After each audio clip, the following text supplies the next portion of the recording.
आप सभी की इच्छाओं को नमन। अभी हमारे साथ हैं आचार्य। नाम बताओ खुद अपने से। मेरा नाम आचार्य नीरज भारद्वाज। पूरा बताओ क्या क्या करते हो। मैं श्री धाम वृंदावन से हूँ और अपना पूजा पाठ कर्मकांड कथा भागवत करता रहता हूँ और इच्छा पूर्ति का भी आचार्य हूँ। देखिए, ये हमारे जो इच्छा पूर्ति धाम है, इच्छाओं को पूर्ण करने के जो भी तरीके हैं शास्त्र अनुसार, वो सब आचार्य जी संभालते हैं। वो बताते हैं लोगों को विधियां, उनके विवाह शादी, उनके संस्कार, मरण, जीवन, सारे उसका जो कंट्रोल है वो आचार्य जी के द्वारा होता है। तो आज हम आचार्य जी से ही जानना चाहेंगे कि आचार्य जी किस तरीके से तो लोगों की इच्छाएं पूर्ण करने के तरीके बताते हैं और क्या वैज्ञानिक तथ्य है और इनका योगदान जो हमने दर्शन लिखा है, जो शास्त्रों की भूमिका रही है, वो इनका बहुत बड़ा उसमें योगदान रहा है। तो हमारे आचार्य जी जो सभी कथाएं करते हैं, राम कथा करा लो, भागवत करा लो, शिव पुराण करा लो, देवी भागवत करा लो, और भी जो आपके घर में आपके दिमाग में आती हो सब भागवत ये कर देंगे। तो चलिए आचार्य जी नीरज जी से आज हम जानने का प्रयास करेंगे कि आचार्य जी जो हम सबने आपने सबने मिल करके जो ये दर्शन लिखा है, तो इसके बारे में हमारे दर्शकों को आप बताएं, ये कैसे पब्लिक को बेनिफिट देगा, या ये सार्वभौमिक कैसे है, कैसे इससे पाखंडवाद पे रोक लगेगी, तो वो सब हमारे दर्शकों को आज आप बताएं। जय श्री राम, जय खाटू श्याम, जय इच्छा पूर्ति धाम।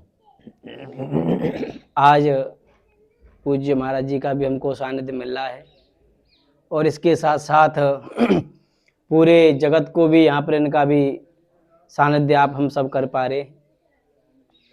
तो पूज्य गुरुदेव जी ने एक इच्छा पूर्ति दर्शन का विस्तार किया है, रचना की है। तो मैं आप सभी को बताना चाहता हूँ कि इच्छा पूर्ति जो दर्शन उन्होंने रचना की है वो है क्या। अन्य पुराण भी हैं, अन्य ग्रंथ हैं। रामायण है, हमको जीना सिखाती है, और भागवत है, हमको भक्ति के प्रति मरना सिखाती है। और पूज्य गुरुदेव ने जो दर्शन लिखा है उसमें केवल यही लिखा है कि आपकी इच्छा कब जागी और आपकी इच्छा की पूर्ति कब संपन्न हुई। तो इन्होंने 11,000 प्रश्नों की जो रचना बनाई है और लगभग उसमें समस्त धर्मों का, ग्रंथों का इन्होंने वहां पर अपना मत भी दिया है, अन्य अन्य विद्वानों ने मत दिया है। तो गुरुदेव, मैं तो आपसे यही कहूंगा कि इच्छा, ऐसा कोई व्यक्ति नहीं है जिसके अंदर इच्छा ना हो। क्यों? स्वयं इच्छा पूर्ति जो माँ है, देवताओं की इच्छा करने के लिए प्रकट हुई है और दुष्टों को मार करके उनकी इच्छा को पूर्ण किया है। सम्मन सम्म मारकर मैया इच्छा नाम धराई, देवन इच्छा पूरी करके और इच्छा पूर्ति कहाई। सबको जीवन देने वाली, सबको सम्मान देने वाली हम सब मैया तेरी आरती उतारते हैं। तो यह दर्शन भी मैंने इच्छा पूर्ति धाम की एक लाइन में भी मैंने लिखा है आपके सहयोग से। बहुत बढ़िया। और अब आगे आप बताएं गुरुदेव। आचार्य जी, आज दुनिया में ढोंग और पाखंड हो रहा है, जैसे लोग तरह तरह की इनको क्या कहेंगे, प्रपंच कहेंगे, कि पानी के छींटे मार करके इच्छाएं पूर्ण कर रहे हैं। कोई विधि बता रहा है, कोई अंगूठी दे करके बोलता है कि आप सबकी इच्छाएं पूरी हो जाएंगी। तो इन सब के बीच आदमी भ्रमित है। आदमी ये नहीं क्लियर कर पा रहा है कि हम कौन सा माल ठीक है, मतलब कौन से रास्ते से हमारी इच्छाएं पूर्ण हो जाएंगी। अब एक आदमी खड़ा है, उसके सामने 10 लोग खड़े हैं, वो बीमार है, परेशान है, उसको इच्छा पूरी करनी है अपनी कोई भी, और वो 10 लोगों को देख रहा है और सबने अच्छे अच्छे पोस्टर लगाए हुए हैं, अच्छे अच्छे लुभावने वादे करे हुए हैं, अच्छे अच्छे शॉर्टकट बताए हुए हैं कि मैं आपकी 24 घंटे में पूरी कर दूंगा, मैं 12 घंटे में कर दूंगा, एक कह रहा है मैं आधे घंटे में ही पूरी कर दूंगा। तो इस तरीके का जब आदमी भ्रमित हो रहा है पूरे संसार के अंदर जी तो आप उसको कैसे श्योरिटी दिलाओगे कि आपका जो दर्शन है, आपकी जो तरीका है, आपकी जो पद्धति है वही सॉलिड है, बाकी सब 19 है। आप कैसे उनको अपनी तरफ कह पाओगे, विश्वास दिला पाओगे?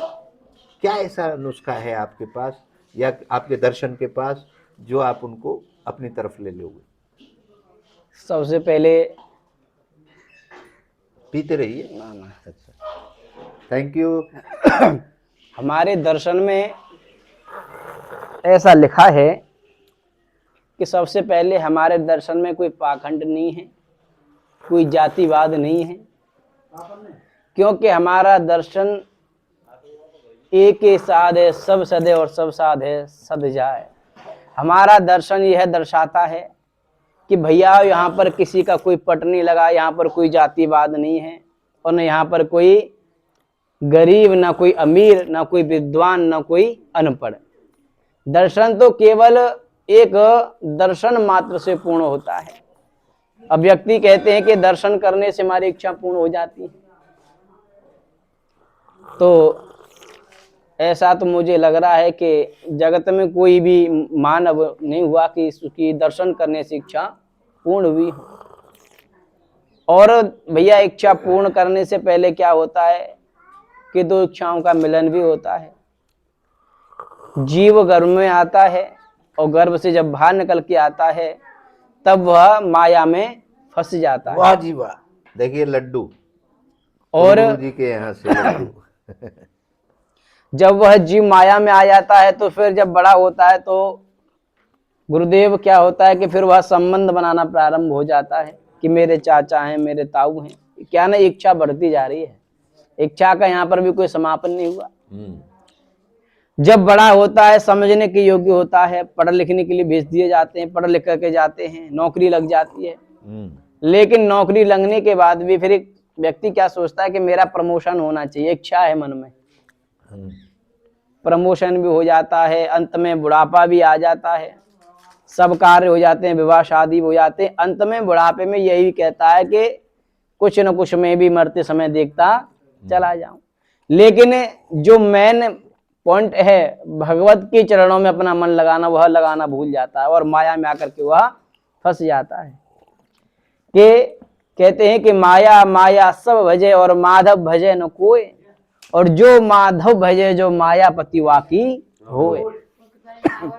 हम लोग प्रभु को ध्यान नहीं करते और सबसे पहले कहते हैं कि जड़ चेतन जग जीव जत सकल राममय जान, बंदौ सबके पद कमल सदान जोर जुगपान।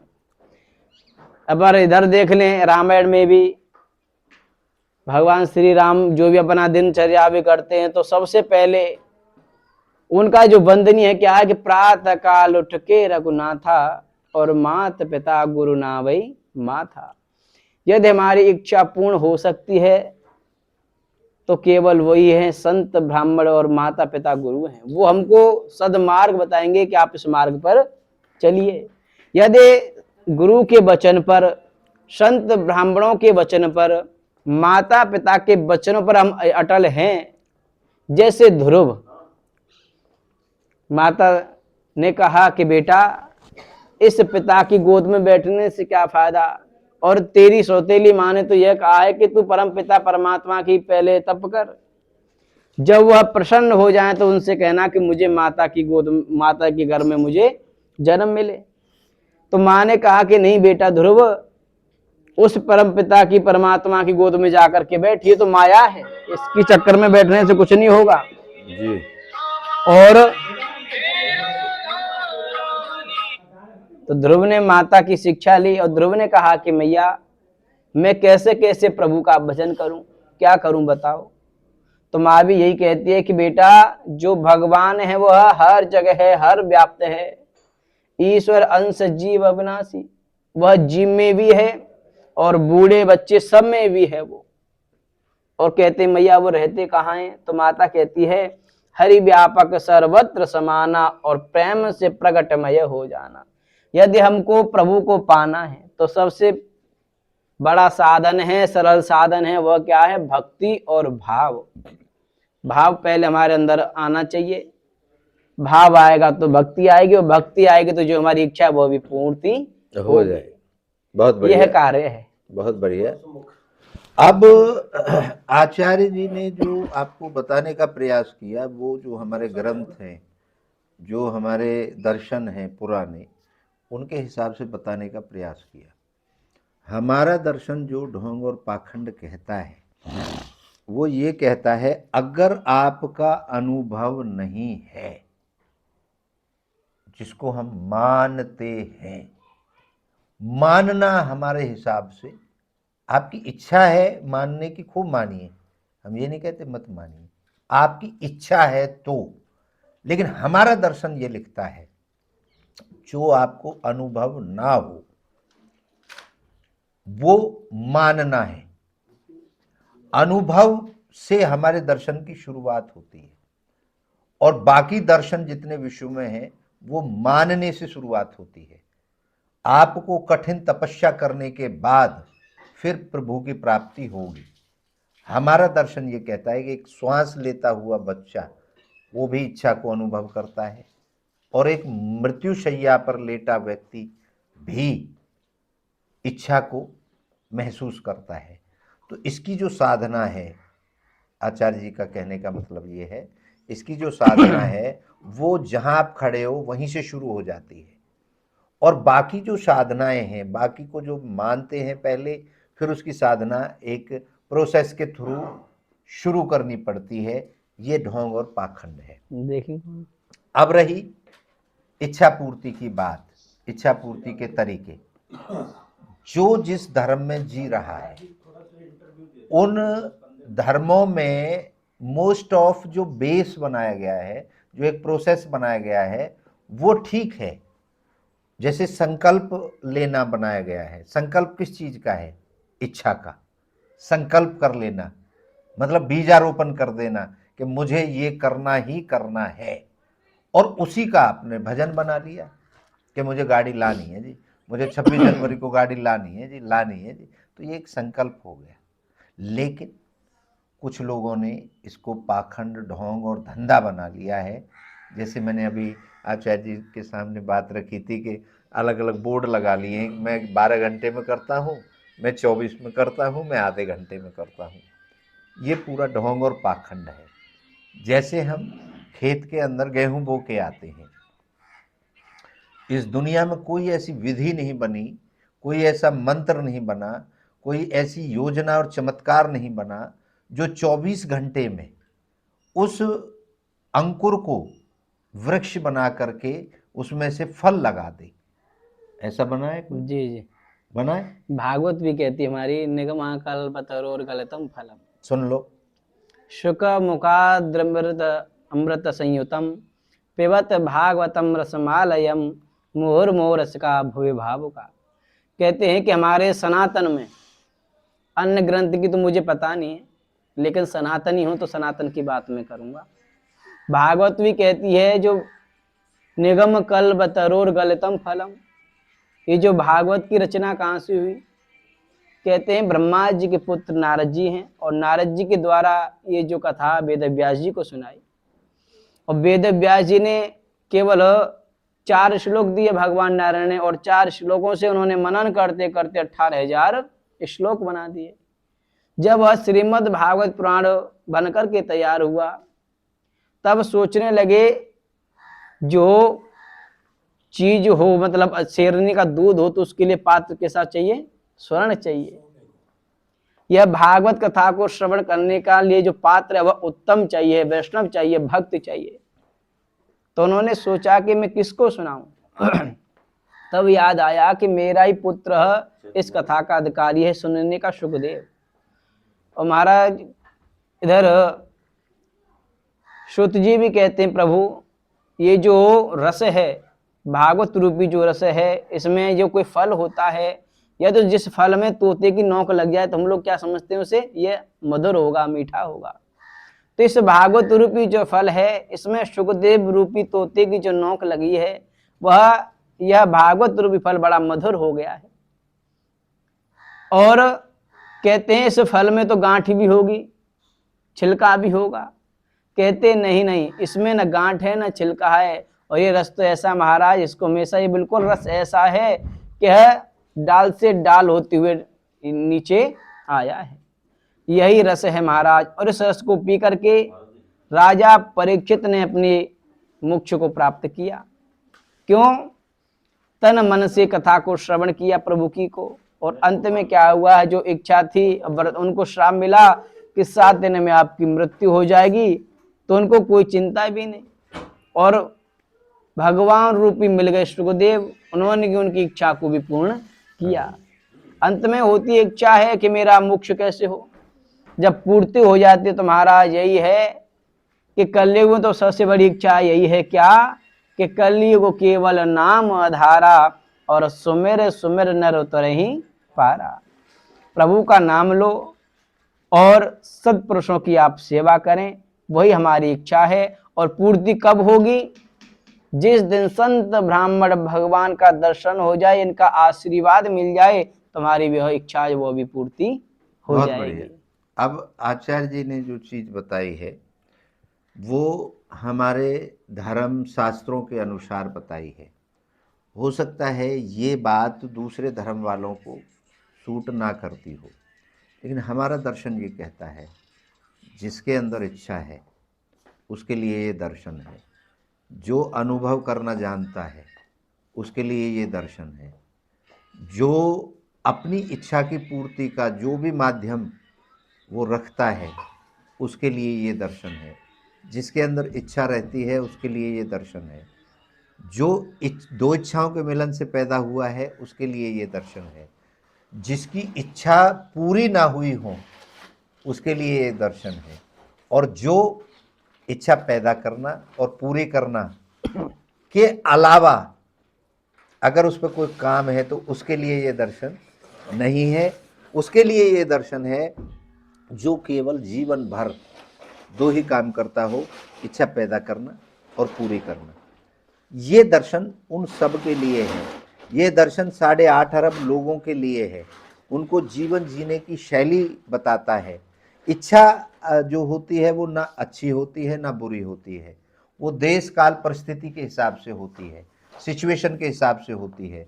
अभी मैं आचार्य जी के साथ बैठा हूँ, हमारी परिस्थिति प्रेम की है, और हो सकता है 2 घंटे बाद हमारी परिस्थिति दुश्मनी में बदल जाए, तो इच्छा का स्वरूप बदल जाएगा।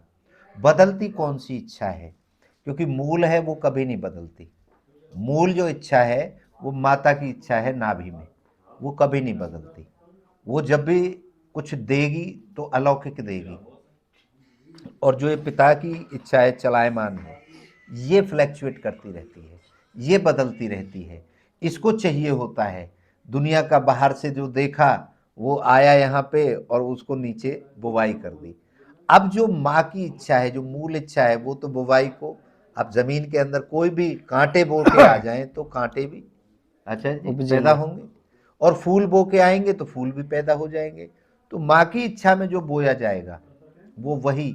आप किसी का खून करना चाहते हैं, किसी का लूट करना चाहते हैं, किसी की चोरी करना चाहते हैं, वो सब माता की इच्छा में अगर आपने बुवाई कर दी तो वो वृक्ष एक दिन जरूर बनेगा, वो पूर्ति जरूर होगी।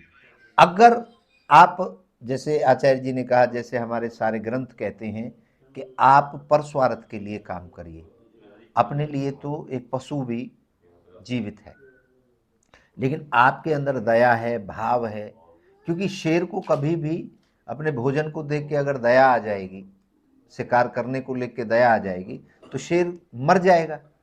वो दया नहीं कर सकता, क्योंकि वो जब तक हिरन को या अपने किसी जानवर को मारेगा नहीं तो वो जिंदा नहीं रहेगा। लेकिन हमारे अंदर तो सारी चीज़ें हैं। हमारे अंदर दया भी है, क्योंकि हमारी मजबूरी नहीं है कि हमें मांस को ही खाना है। हमारे पास बहुत से साधन हैं जिंदा रहने के लिए। तो आचार्य जी ने जो बात कही कि हमें अच्छाई की तरफ जाना चाहिए, और बात वहाँ से मैंने शुरू करी थी कि इच्छा पूर्ति का एक प्रोसेस है। जैसे हम खेत के अंदर एक बीज बो के आते हैं, वो लगभग 99 दिन में वो फल देता है। जब कोई भी मंत्र यंत्र जंत्र तंत्र उसको 24 घंटे में फल नहीं लगा सकता, तो वैसे ही आपकी इच्छा को भी कोई भी 24 घंटे में पूरी नहीं कर सकते। नहीं कर सकता। तो ये जो लुभावने वादे हैं, यही ढोंग और पाखंड है। हमारा दर्शन ये कहता है आप स्वयं ही अपनी इच्छा को पूर्ण कर सकते हैं। हाँ, इतना जरूर है, हमारे जो साधन हैं, हमारी जो व्यवस्थाएं हैं, मान लीजिए आपको यहाँ से दिल्ली जाना है और आपके पास कोई साधन नहीं है जाने का पैदल के अलावा, हमारा दर्शन इतना आपका सहयोग करता है कि एक गाड़ी आपको दे दी, ताकि आप वो 24-48 घंटे का जो सफ़र है और उसमें जो परेशानियां आ सकती हैं उनको ख़त्म करके आपको गाड़ी में यहाँ से बिठा करके और आपके गंतव्य तक पहुँचा देगा। वो तरीके हमने अपने दर्शन में तैयार करे हैं, लेकिन ऐसा कोई हमारे पास भी अनुभव में नुक्ता नहीं है कि चुटकी बजाई खेल और आप पूरा। दिल्ली पहुंच गए। ये ना आज तक किसी ने किया, ना हुआ। जैसे पहले आदमी पैदल चलता था, फिर उसने जानवरों के द्वारा एक गाड़ी बनाई, उस गाड़ी से चलता था, फिर साइकिल आई, फिर मोटरसाइकिल आई, फिर कार आई, फिर ट्रेन आई, और आज जहाज आ गए। आप यहाँ से बैठो, फट से वहाँ पहुँच जाओगे। मतलब जो 2 दिन का 10 दिन का जो सफ़र था वो चंद मिनटों में कन्वर्ट कर दिया। ये माध्यम दुरुस्त है, लेकिन ऐसा माध्यम कोई नहीं है कि आपके अंदर इच्छा हुई दिल्ली और आप जाके दिल्ली में आंख खोल रहे हैं। ये लुभावने वादे, यही ढोंग और पाखंड है। आचार्य जी यही है। कभी कभी तो ये भी कहता है कि महाराज मेरी इच्छा पूरी नहीं हो रही, हम्म। तो अपना वर्चस्व बनाने के लिए, अरे आपकी इच्छा टिकी हुई है यही तो ढोंग और पाखंड है। कि हरी चटनी से समोसे खाओ इच्छा पूरी हो जाएगी, ऐसा कहाँ लिखा है। तो हमारे जो लोग हैं उन्होंने एक समोसा और चटनी और ये जो हमने हमारी इच्छा ने पैदा करे, इनको भी इच्छा से जोड़ दिया। क्यों? उन्हें अपनी दुकानदारी चलानी है, अपना ढोंग और पाखंड करना है, इसके अलावा तो कुछ नहीं है। कोई नहीं है। तो हमारे आचार्य जी से बहुत अच्छी चर्चा हुई और ग्रंथों के बारे में हमने चर्चा करी। आचार्य जी आखिर में अपने भक्तों को और अपने इच्छा पूर्ति धाम के जितने भी फॉलोअर हैं उनको सबको एक संदेश दे दीजिए। संदेश यही है कि आप हमारे दर्शन से जुड़ें और अधिक से अधिक इसे प्रचार करें दर्शन का, क्योंकि दर्शन मात्र ऐसा है कि ये नहीं केवल सनातन से हो, ये अन्य ग्रंथों से, अन्य प्राणों से, अन्य मठों से जुड़ा हुआ है, अन्य धर्मों से जुड़ा हुआ है। इसमें 11,000 के लगभग पृष्ठ की रचना पूज्य महाराज श्री ने की है। 108 अध्याय 108 अध्याय हैं, और थोड़ा बहुत मुझे भी सौभाग्य प्राप्त हुआ है उसका पढ़ने का। तो सबसे पहली इच्छा यही है कि आप हमारी इच्छा पूर्ति का जो मुख्य कार्यालय है वह उत्तर प्रदेश के अंतर्गत वो पड़ता है, जिला अलीगढ़ है, और जिला अलीगढ़ के अंतर्गत है तहसील खैर, और तहसील खैर के अंतर्गत 10 किलोमीटर के समथिंग गांव है एक ईदलपुर। वहीं पर इच्छा पूर्ति धाम की से आपका यह धाम सुशोभित हो रहा है, और पूज्य गुरुदेव उसका अनुसरण भी कर रहे हैं, उसको चला भी रहे हैं। और भक्तों में आपसे यही कहूँगा कि आप एक बार समय निकाल करके अपने परिवारजनों के साथ, अपने सगे संबंधियों के साथ एक बार जरूर इच्छा पूर्ति धाम में आएं और माता इच्छा पूर्ति खाटू श्याम के दर्शन करके अपनी इच्छा को पूर्ण करें। जय श्री राम, जय श्री कृष्णा, जय खाटू श्याम, जय इच्छा पूर्ति धाम, जय सनातन। बहुत बहुत धन्यवाद आचार्य जी का कि इतने व्यस्त समय में से समय निकाला, और एक बार पुनः मैं आप सभी की इच्छाओं को नमन करता हूँ और कामना करता हूँ इस नए वर्ष में आप सबकी इच्छाएं पूर्ण हो। जय।